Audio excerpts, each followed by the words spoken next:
Bonjour à tous. Chaque jour, nous voyons des dizaines de reportages, et presque tous portent sur des mauvaises choses. Vous pouvez avoir l'impression que nous sommes entourés de méchants, mais ce n'est pas vrai. Le monde n'est pas sans espoir. De plus, vous ne pouvez même pas imaginer combien de héros et de personnes aimables vivent autour de vous. Nous allons tout vous dire à leur sujet aujourd'hui. Allons-y.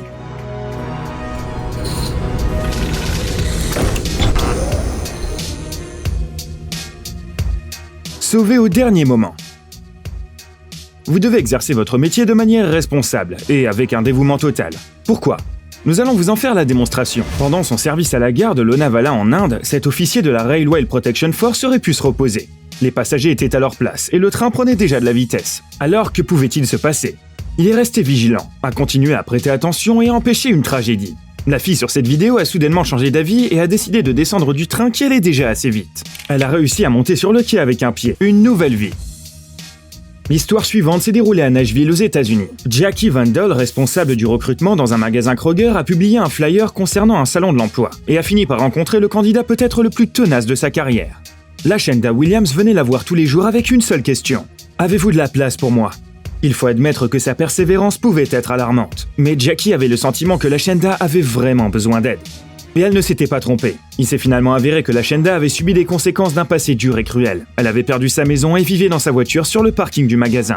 Le jour de la foire, Jackie a aidé la femme sans abri à remplir une demande en ligne et l'a immédiatement embauchée. Quelques mois plus tard, Williams a pu louer un nouveau logement. Mais ce n'est pas fini. Lashenda a été si attentive et gentille avec les clients qu'ils ont décidé de la remercier. Plus de 200 personnes ont fait équipe pour meubler son nouvel appartement et lui acheter de nouveaux vêtements. Maintenant, Williams dit qu'elle est riche, parce qu'elle est entourée de gens merveilleux.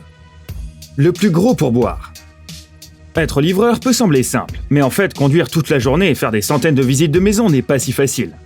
Imaginez maintenant combien cela peut être difficile pour un homme de 89 ans. Darlene Newey travaillait comme livreur de pizza 30 heures par semaine à cet âge, car son salaire de la sécurité sociale n'était pas suffisant. Heureusement, certains de ses clients fidèles ont trouvé un moyen de l'aider. La famille Valdez a eu l'idée de filmer Darlene au travail et de publier la vidéo sur TikTok. Sa gentillesse et son slogan « Bonjour, vous cherchez une pizza ?» ont instantanément fait de lui une star. Plus de 53 000 personnes ont suivi leur chaîne. Les Valdez ont donc décidé d'utiliser cette popularité pour faire le bien.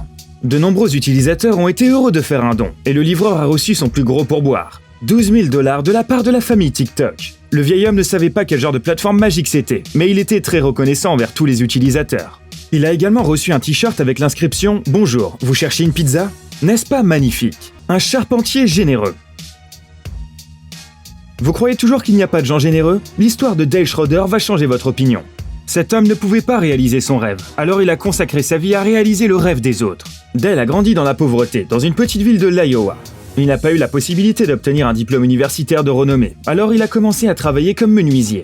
Schroeder a travaillé pendant 67 ans et a mené une vie modeste. Il n'avait que 2 paires de jeans et un vieux camion rouillé. Où sont passées toutes ces économies ? Les gens ne l'ont découvert qu'après la mort du vieil homme solitaire. Au cours de sa vie, Dale a réussi à économiser environ $3 millions, dont la plus grande partie a été léguée à un fonds de bourse d'études. Grâce à son altruisme, 33 personnes de sa ville natale ont pu devenir des médecins, des avocats et des ingénieurs prospères. Si le paradis est réel, Dale Schroeder y vit sûrement. Rencontre inattendue. Qui a dit que le karma n'existe pas ? Nous avons la preuve qu'il fonctionne plutôt bien.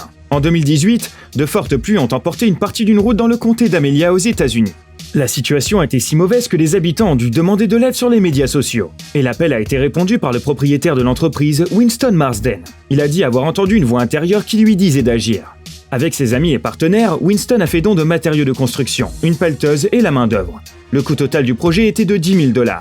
Mais imaginez la surprise de l'homme d'affaires lorsqu'il a retrouvé son sauveur parmi les habitants reconnaissants. En 2000, Bill Ford était adjoint au département du shérif du comté d'Amelia et a sauvé la vie de Marsden. Il a trouvé le jeune homme dans un ruisseau glacé après un accident de VTT. Depuis lors, les hommes ne s'étaient pas revus, mais finalement Winston a eu la chance de rendre à Ford de sa gentillesse. Serait-ce une simple coïncidence ? Un policier sauve un bébé. Cette histoire pourrait avoir un jour une fin similaire. Cependant, il faudra attendre un peu. Kingston Crowell est encore trop jeune pour remercier son sauveur. Pour l'instant, sa mère essaie de trouver les mots pour exprimer sa gratitude au shérif adjoint Jeremy Nix. Grâce à ses actions décisives, il a ramené le garçon à la vie. Nicole Crowell conduisait sur l'autoroute avec son fils de 3 mois, quand soudain le garçon a commencé à perdre conscience. La femme s'est arrêtée et a paniqué, mais heureusement, Nix était de service à proximité. Il a agi sans faute. Sans perdre une seconde, il a commencé à pratiquer la RCP, mais cela n'a pas aidé. Attendre l'ambulance était trop risqué. Alors l'adjoint a pris Kingston dans une main et s'est assis au volant, et l'a amené à l'hôpital escorté par 4 voitures de police. Il a pris la bonne décision. Quelques minutes de plus auraient pu coûter la vie au garçon. Nix ne se considère pas comme un héros, mais nous pensons qu'il en est un. Un drone de sauvetage. Tout est étonnant dans cette histoire d'Australie. Tout d'abord, il y a un sauvetage miraculeux de dernière minute, et ensuite, cela montre à quel point les progrès technologiques peuvent être utiles. Voici ce qui s'est passé. La marée a emporté 2 adolescents loin dans la mer, et les énormes vagues les ont empêchés de revenir sur le rivage. Une personne sur la plage a remarqué les garçons patauger dans l'eau et en a parlé aux sauveteurs. Les nageurs étaient épuisés, de sorte que les chances qu'ils rentrent à la nage par leurs propres moyens étaient presque nulles. Heureusement, les sauveteurs avaient un drone à portée de main. Les sauveteurs étaient en pleine formation pour utiliser le drone de sauvetage. Il était donc temps de le tester en action. L'appareil, connu sous le nom de Westpac Little Reaper Lifesaver, a volé au-dessus des adolescents et a largué un bateau gonflable dans l'eau. Avec son aide, les garçons ont pu retourner sur la rive. Peut-être qu'à l'avenir, toutes les opérations de sauvetage ressembleront à ça. Une succession de bonnes actions. Nous avons donc constaté que le monde est plein de gens bien qui font de bonnes actions. Et si quelqu'un fait quelque chose de bien, alors un exemple sera suivi. Constatez par vous-même. Brendan Flaherty de Chicago a dû vivre attaché à une machine spéciale pendant 10 heures par jour et a eu besoin d'une greffe de rein pour pouvoir aller bien. Il espérait obtenir un rein de son ami Philippe, mais il s'est avéré qu'il n'était pas compatible. Brendan a reçu de l'aide d'une autre personne, mais Philippe a quand même décidé de donner son rein, ce qui a déclenché une réaction en chaîne. Le rein de Philippe est allé à Clotilde Ruiz, dont sa fille Daisy a été rejetée comme donneuse. Mais le rein de Daisy a bien fonctionné pour Scott Rial, et c'est ainsi que 6 donneurs et receveurs se trouvèrent au total. Le personnel de l'hôpital a dû pratiquer 6 opérations en une semaine, ce qu'il n'avait jamais fait auparavant. Bien sûr, tout le monde n'est pas prêt à devenir donneur, mais chacun d'entre nous peut accomplir une bonne action, pas vrai ?